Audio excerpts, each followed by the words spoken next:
జెన్యూన్గా ఒకరి అభిమానాన్ని సంపాదించడం అది అంత ఈజీ కాదు. సీరియస్లీ ఆంధ్రప్రదేశ్ రాజకీయాలకు వస్తే కనుక జగన్మోహన్ రెడ్డి గారు జనాలలో తాను సంపాదించుకున్న అభిమానం మాత్రం నిజంగా చాలాసార్లు కనిపిస్తూ ఉంటుంది. సో తనకున్నటువంటి ఫాలోయింగ్, తన మీద జనం చూపించే అభిమానం, బహుశా ఒక నాయకుడిగా జగన్మోహన్ రెడ్డి గారు చాలా అదృష్టవంతుడనే చెప్పవచ్చేమో. ఎన్ని కష్టాలు ఎదురైనా, ఎన్ని ఇబ్బందులు వచ్చినా జగన్మోహన్ రెడ్డి గారిని అభిమానించకుండా మాత్రం మేము పోమని చెప్పే వాళ్ళ సంఖ్య చాలా కనిపిస్తూ ఉంటుంది. తాజాగా ఒక వీడియో ఫుల్ వైరల్ అవుతుంది, సర్క్యులేట్ అవుతుంది, మీరు చూసే ఉంటారు.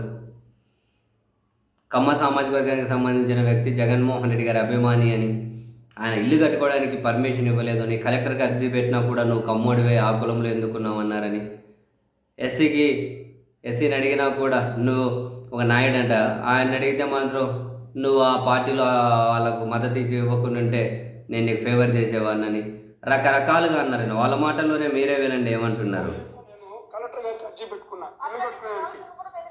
కలెక్టర్ గారు కూడా ఏమంటాడంటే నువ్వు వైసీపీలోకి ఎందుకు పోయినావు అని అడుగుతాడు. కలెక్టర్ ఏంది వైసీపీలోకి ఎందుకు ఉన్నావు, నువ్వు కమ్మ సామాజిక వర్గానికి చెందినవాడివి పోయి వైసీపీకి ఎందుకు పోయినావు. కలెక్టర్ కూడా ఎస్సీ గారు ఏమంటాడు, సురేందర్ నాయుడు నువ్వు ఈ పార్టీలో ఉంటే నీకు మెట్రో సర్వీస్ ఇప్పించేవాడు కదా అంటే నేను పార్టీ మాత్రం ఇప్పించకూడదా.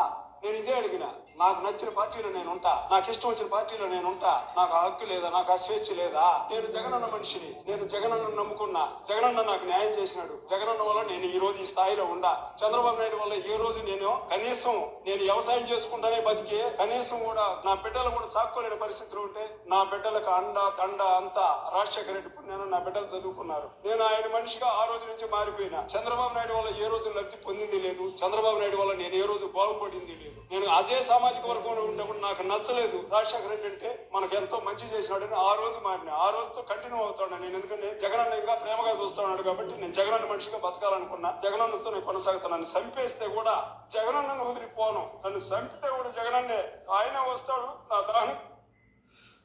ఏం చూడండి, ఇంటి పర్మిషన్ అడిగితే ఒక మీటర్ పెట్టుకోవడానికి పర్మిషన్ అడిగితే ఇంటికి మీటర్కి ఒక ఎస్సీ ఏమో సురేంద్ర నాయుడు అట నువ్వు ఆ పార్టీలోకి ఎందుకు పోయావంటారట. కలెక్టర్ కూడా అలానే అంటూ ఉన్నారు.